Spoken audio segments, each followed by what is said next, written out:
सास बनी डंडे वाली भूत। शिखा की नई नई शादी हुई थी। उसका मायका और ससुराल दोनों कानपुर में ही थे, इसलिए उससे मिलने उसके भाई अक्सर आते जाते रहते थे। ये बात शिखा की सास मीना को बिल्कुल पसंद नहीं थी। मम्मी जी, आज राहुल भैया आ रहे हैं। कौन, तेरे चाचा का लड़का? जी मम्मी जी। अरे पर वो तो दिल्ली में रहता है ना। हाँ मम्मी जी, उन्हें कल सुबह दिल्ली के लिए निकलना है, तो वो आज मुझसे मिलते हुए कल सुबह यहीं से निकल जाएंगी। हमने तो धर्मशाला खोल रखी है ना। कुछ कहा क्या मम्मी जी? मैंने कहा हाँ हाँ, आने दे तेरे भैया को, जमकर खातिरदारी करेंगे। अब तो कुछ करना ही पड़ेगा, इससे पहले कि मेरा घर धर्मशाला बन जाए। ये कैसी बातें कर रही हो मीना? सच ही तो कह रही हूँ, अभी इसकी शादी को साल भर भी नहीं हुआ और आए दिन इसके घर वाले आ धमकते हैं। अरे तो क्या हुआ, वो इसी शहर में रहते हैं तो हाल चाल लेने आ जाते हैं। इस बार मैं उनका हाल और चाल दोनों ही बिगाड़ दूंगी। अब बहुत हो गया जी। अरे ये कैसी बातें कर रही हो, हे भगवान, बस आप तो देखते जाइए। शाम को राहुल आता है। नमस्ते आंटी, कैसे हैं आप लोग? हम लोग तो ठीक है, तुम कैसे हो बेटा? मैं भी अच्छा ही हूँ आंटी। बस आज रात के बाद नहीं रहोगे। चलिए भैया, मैं आपको हमारा घर दिखाती हूँ। रात में खाने की टेबल पर शिखा, रोहित कहीं दिखाई नहीं दे रहा। जी भैया, वो ऑफिस के काम से बाहर गए हैं, कल शाम तक आएंगे। अच्छा अच्छा। बेटा, क्या तुम भूत प्रेत में मानते हो? नहीं नहीं आंटी जी, पर अचानक आपको ये ख्याल कहाँ से आ गया? पता नहीं क्यों, कभी कभी मुझे लगता है जैसे रात के समय बैठक में कोई घूमता रहता है। ये आप क्या कह रही हैं मम्मी जी? हाँ, तुम लोग घबरा ना जाओ, इसलिए मैंने आज तक इस बारे में कुछ नहीं कहा। ये आपका वहम होगा आंटी जी, ऐसा कुछ नहीं होता। हो सकता है। चलो अब मेरा सोने का टाइम हो गया है तो चलती हूँ मैं।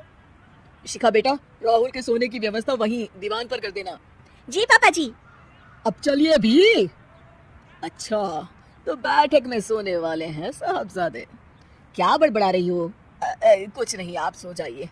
मीना और महेश के सोने के बाद शिखा और राहुल आपस में बात कर रहे होते हैं, तभी डोरबेल बजती है। अरे आप! सरप्राइज, काम जल्दी खत्म हो गया तो मैं आज ही चला आया। ये तो बहुत अच्छा किया।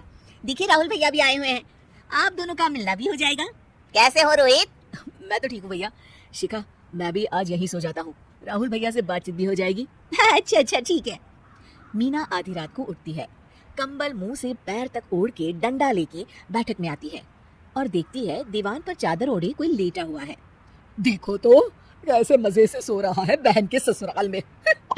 मीना ताबड़तोड़ 4-5 डंडे मारती है। अरे मर गया, अरे बचाओ बचाओ, कौन है? मीना जल्दी से अपने कमरे में भाग जाती है।